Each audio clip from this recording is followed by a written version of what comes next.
Welcome back to Cleaving Thought from Bone with your host, Sociopathic. Summer is just around the corner, so it's about time we return to camp and make ready for the bloody good times on the horizon. So, pack your machetes and stay out of the deep end. It's time for Doughboy420's The Drowned Boy.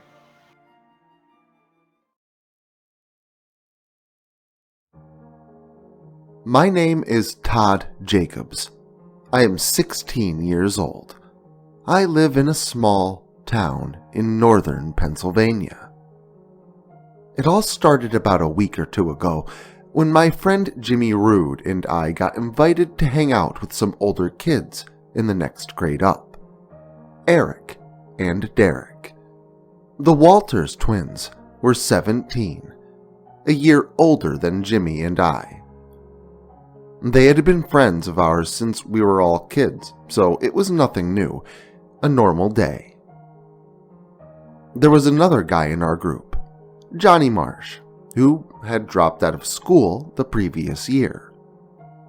He had always had trouble in school. The guy was what most people would call a bad kid in school. He wasn't a bully or anything. He actually stood up to bullies. It was more like he had the same mentality, the cocky attitude that many bullies had, but minus the wedgies and belittlement. He was more like a social outcast that would always be in detention after school. He was even suspended a few times for fights and stuff. Johnny Marsh. He was 18 now. After school, Johnny picked us up in The Beast, as he liked to call it. The Beast was a maroon-colored, beat-up old Ford Falcon. It was a four-door, and the front passenger side door didn't open because of a fender bender he had gotten into a few months back. The car sounded like it was on its last legs, or wheels, I should say. It was loud. It needed a new exhaust, and you could hear the whine of one of the belts squealing, even while the car was parked and idling. It had broken down and nearly left us stranded a few times. It wasn't very reliable. Nor was it very beastly for that matter, but it got us where we needed to go. After we all piled into the car, we began heading toward the edge of town, to where the tunnels were. The tunnels were a pair of tunnels that ran under the highway to let the waters of a creek pass beneath the road. The second tunnel was inaccessible from the front side, due to a flood washing out the cement walkway that had led to it only a few years earlier. However, the closer tunnel, the tunnel on the left, could easily be accessed now by a stone bridge that we had built in the water earlier that year. The bridge crossed a shallow part of the water from the stone-covered beach to the remains of the cement walkway that now lay in the water, and from there you had to climb up onto another cement walkway that lined the inside wall of the tunnel. Johnny stopped the car in the parking lot by the park that we had to cross in order to reach the tunnels. He pulled up the e-brake because that was the only way to keep his old hunk of junk in park. From there, we crossed the park and made our way through the woods and field behind it, toward the tunnels, walking alongside the creek that flowed through them. We soon reached the tunnels and crossed the narrow stone bridge toward the cement walkway. We climbed onto the walkway and made our way down it, the water flowing through the shallow path beside us. When we got to around the middle of the tunnel, we sat down and relaxed after the trek from the car. In the tunnels, it wasn't long before Johnny pulled a bag out of his pocket. Johnny always had the best weed. No stems or seeds for him. Now, I may be a bit of a nerd, but I've been known to take a hit or two from time to time. Johnny then retrieved a small, blue glass pipe from the same pocket that he had pulled his weed from, and began to pack it up. Want to smoke? Johnny asked us. We all nodded. Eric and Derek gave an almost unitone Hell yeah. of approval. We all laughed a bit at how similar the twins really were. After lighting the bowl and taking a hit, Johnny held his hit and passed the pipe on to Derek. He took a big hit, as he often does, and nearly coughed to death from it. Eric was next. He took a smaller hit and held it longer. There's one difference between the twins. One coughs to get off, while the other likes to just mellow out. Eric passed the pipe to Jimmy, who passed it on to me. Jimmy didn't smoke that often. He was more of a drinker than a smoker. I took a big hit and held it in, before passing the bowl back down the line. I began to cough up a lung, as I usually do when smoking. I can't handle my shit very well, I guess, because I get pretty high pretty quickly. After just a couple of hits, I was already stoned. I was sitting there enjoying my high, when Eric brought up Locust Lake. You know, He said. this creek runs right into Locust Lake. He continued. Hey, yeah it does, doesn't it? Johnny asked. Yeah? So? Jimmy asked, not knowing about the story either. What's so special about Locust Lake? I asked, knowing of the lake, but never having been there myself. What? You've never heard about the legend of Locust Lake? Eric inquired, looking over at Jimmy and I. What? Jimmy asked. Seriously? You've never heard the legend? You know, the nuns, the orphanage, Casper? Derek asked us. Huh? Nuns? Casper? Like Casper the Friendly Ghost? I asked, completely oblivious as to what I was being questioned about. The others burst into laughter, leaving Jimmy and I completely clueless. Wow. Have you guys been living under a rock? You've lived here your whole lives and you've never heard of Casper Stoical? Derek asked us, completely amazed at our ignorance to what they were talking about. We just looked back at him in confusion, shrugging our shoulders in unison. Alright, let me tell you the story. Johnny began.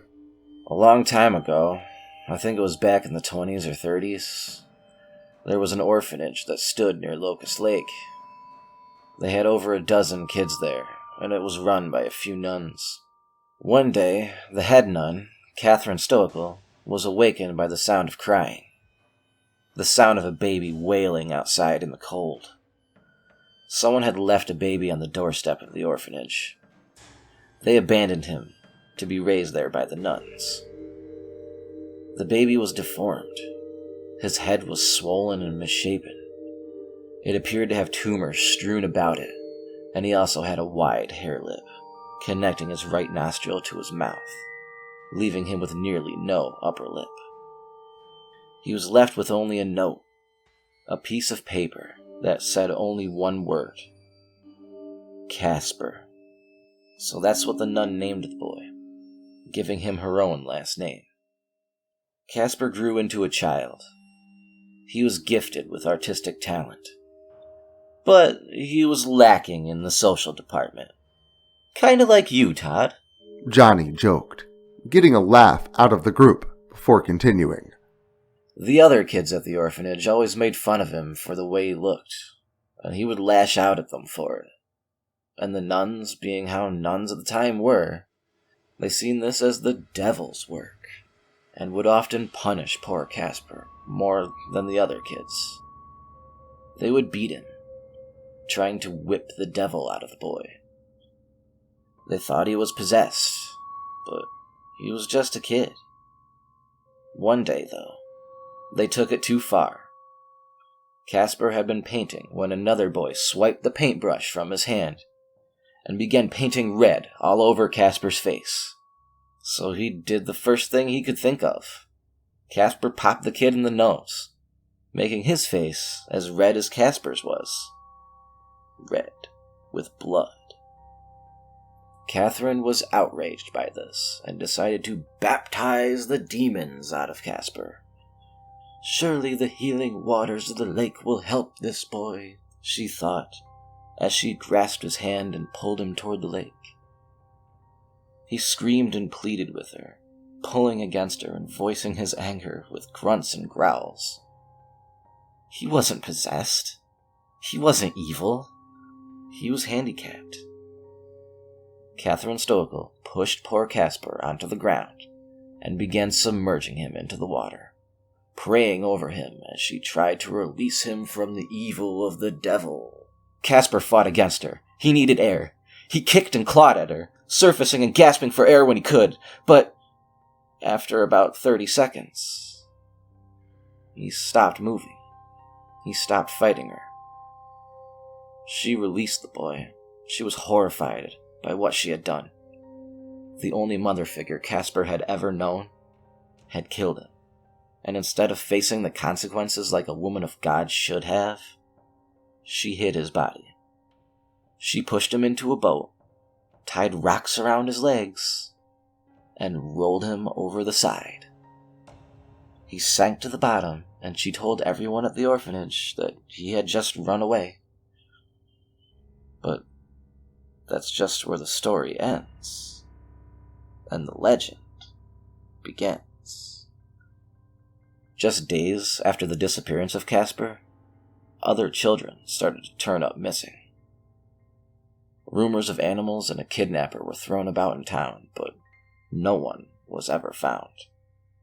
The police looked for the kids, but not a shred of evidence of them was left. It was as if they had just vanished from existence. Then, that summer, the orphanage mysteriously burned down, killing 2 of the nuns and injuring 1 of the remaining children. No one knows what happened to those kids or why that orphanage burnt down, but legend has it, it was Casper Stoical seeking his revenge. Seeking revenge against the children that had hurt him. Revenge against the nuns that had beaten and killed him. Revenge against the God that had forsaken him. They say he's still up there, and if you go swimming in Locust Lake and hold your breath for 30 seconds, he'll come up and pull you down to his watery grave with him. Johnny expertly told the story, as if he were an expert on the subject. Really? Jimmy asked. Yeah. I heard that a couple kids were camping there and they seen him, and they were never heard from again. Eric said. They seen him, but were never heard from again? Then how the hell do you know about it if they weren't around to tell it? Jimmy asked him, catching Eric in some bullshit.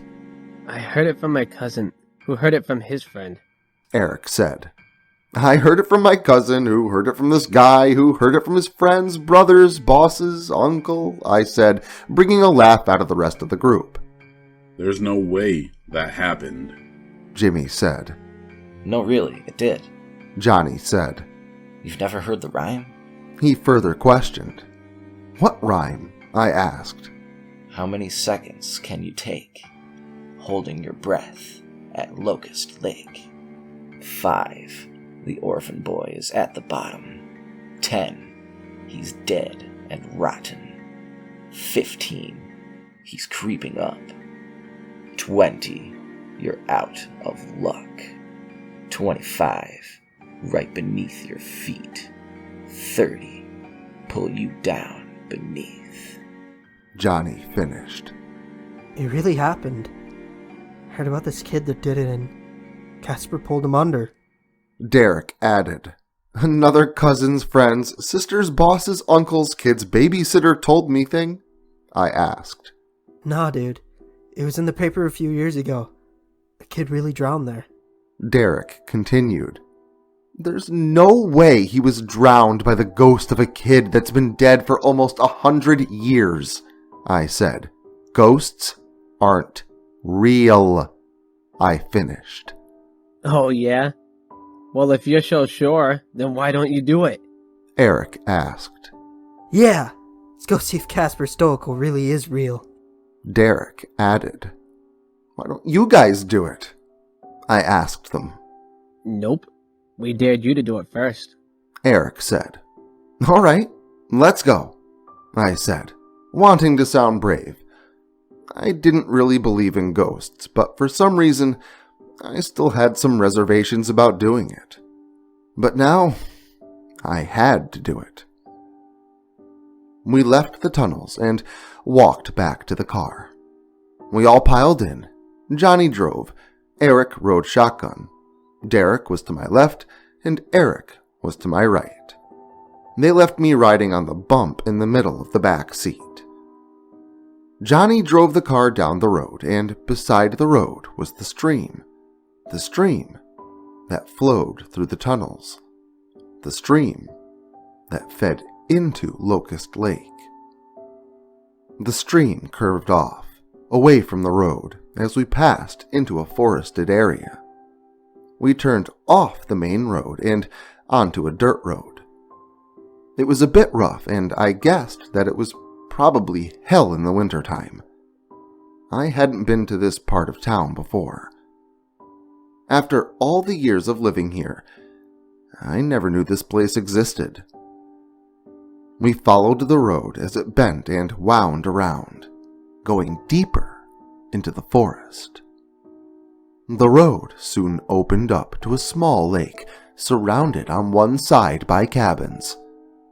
We made our way around the lake and parked near one of the cabins.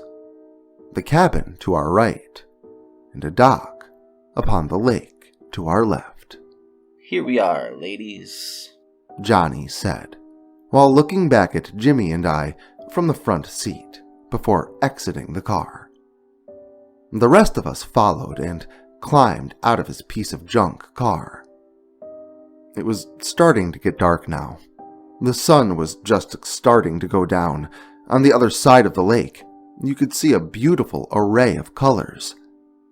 The light reflecting across the clouds, creating a beautiful mix of pinks and purples. The place felt peaceful. It didn't feel scary at all. This would be a piece of cake, I thought. The five of us made our way down to the water and out onto the dock. Luckily, it was hot that day, so I was already wearing shorts. I emptied my pockets of the few bucks and change that I had and kicked off my shoes, before pulling off my shirt up over my head and tossing it onto the dock beside my other belongings. I stood there for a moment, hesitating. I felt like something was wrong. Then I felt a hand against my back. I screamed in fright as I fell into the lake. When I surfaced, everyone was laughing. Johnny had pushed me into the lake. "Hell, man!" I screamed at him. How's the water? Eric asked. "It's freaking freezing!" I yelled. Has your Audi become an innie? Derek asked, followed with another burst of laughter from everyone. "Ha ha ha! Very funny," I said. All right. It's getting dark, so you know what that means. Johnny said. Perfect time to hold your breath. He continued. "All right," I said. "Fine. I can't believe all you guys are too scared to do it too," I finished. We dared you, remember? Eric said. "Fine. I'll prove to you that ghosts don't exist," I said, before taking a few deep breaths and submerging myself within the lake. I held my breath and began to count. 1, 2, 3, 4, 5. I remembered the rhyme that Johnny had told me and recited it in my head as I reached each number. 5. The Orphan Boy is at the bottom, I thought as I continued to hold my breath. 10. He's dead and rotten. I remembered, and imagined a boy at the bottom of the lake, his face partially rotten to reveal his skull beneath, his arms and legs bound to decaying ropes. 15. He's creeping up. I imagined the ropes breaking, releasing him to move upward. I was becoming increasingly scared just by my imagination. I could picture him floating up toward me within the darkness of the depths below. 20. You're out of luck. I remembered the rhyme again. Am I really out of luck? I thought, beginning to panic, probably because of the lack of oxygen. 25. Right beneath your feet. I began to become more and more scared. I had to surface, whether it was asthma that prevented me from holding my breath more than just a dozen or so seconds, or if it was actually fear. I had to come up for air before finding out what really happened at 30 seconds. As I surfaced, I heard a muffled sound. It was like a scream. I was terrified. Is the orphan boy coming for me? I thought in terror as I began to swim frantically towards the surface. I had sunken down a few feet without even noticing. I opened my eyes while still underwater and could only see the outline of 3 people, one taller than the other 2. I closed my eyes again and surfaced. I took a deep breath. I gasped for air and calmed myself down for a moment before rubbing the water out of my eyes and opening them. I scanned across the water and to the dock, where I gazed upward. There, in the dim light, I saw a red liquid staining the white shirts that Eric and Derek were wearing. At first, I thought it was a joke. Oh, very funny, I thought. Then, I realized the situation. Standing beside the twins was a tall, bulky man. He wore old, torn-up boots. He had black, baggy pants and a torn, black shirt. Over top of that, he wore a blood-stained, tan-colored coat. His face was covered with a black sack. A disturbing grin was stitched into the mask with a light-colored rope. One eye was also stitched closed with an X, while the other was open to allow him to see. The man was much taller than any of my friends. He wasn't one of us. I followed the man's arm out of hand, a hand that held a piece of rusted pipe, a rusted pipe that was stuck through the side of the heads of both Eric and Derek. They were dead and were skewered like a kebab at a barbecue on a rusty pipe. Johnny and Jimmy were nowhere to be found. I was terrified. If this was a joke, it wasn't a very good one, I thought. It was when the masked man dropped the pipe and the twins fell face first into the lake like a sack of potatoes that I realized that it wasn't a joke. I swam toward the opposite shore, swimming away from the masked killer, frantically splashing through the water and screaming for help. There was no one there to help me. I crawled out of the water and into the darkness, into the woods at the lake's edge. There, I placed my hand into a hollow opening. The warm opening had jagged edges. Inside, my hand hit a pile of slimy goo. I pulled my hand back in disgust, and as my eyes adjusted to the darkness, I found that it was Johnny. His chest and stomach had been ripped open, leaving jagged edges from his broken ribs. I yelled in terror before I silenced myself, realizing my dire situation. I was then suddenly hit with a warm rain. I looked up to see where the rain was falling from and found its source. Johnny's intestines and other organs had all been strewn about and woven through the trees, forming a grotesque design like a morbid work of art. I got up and ran. I could see the masked man on the other end of the narrow side of the lake, where the car was parked. He was making his way around toward me. I had to escape him. If I ran around the lake, I would be led deeper into the woods, deeper into his territory. I stood there, frozen in terror as the killer approached, making his way around the edge of the lake. When he was just yards away from me, I dove back into the water and swam like my life depended on it, because in reality, it did. Hitting the lake's beach, I jumped to my feet and ran out of the water. I ran toward the car and hoped that Johnny had left the keys in it. Inside the car, I seen him. My best friend Jimmy was inside the car, sitting in the passenger seat. He's okay, I thought. And then I realized it was only the upper half of Jimmy's body. He was cut in half at the waist. His lower half was sitting behind him in the back of the car, the place where he had sat earlier. I ran around to the driver's seat, needing desperately to escape this place. The keys were in the ignition, and for once I was thankful that Johnny didn't have a fear of anyone stealing his piece of crap car. I turned the key, but it wouldn't start. Over and over again I flicked the ignition, but the car would not start. I watched out the window as the masked murderer approached me, closer and closer. Then suddenly, after many attempts, the car started up again with a loud screech and rev of the engine. "Thank you. I'll never call you a piece of crap again," I said out loud before I slammed on the gas and hightailed it out of there.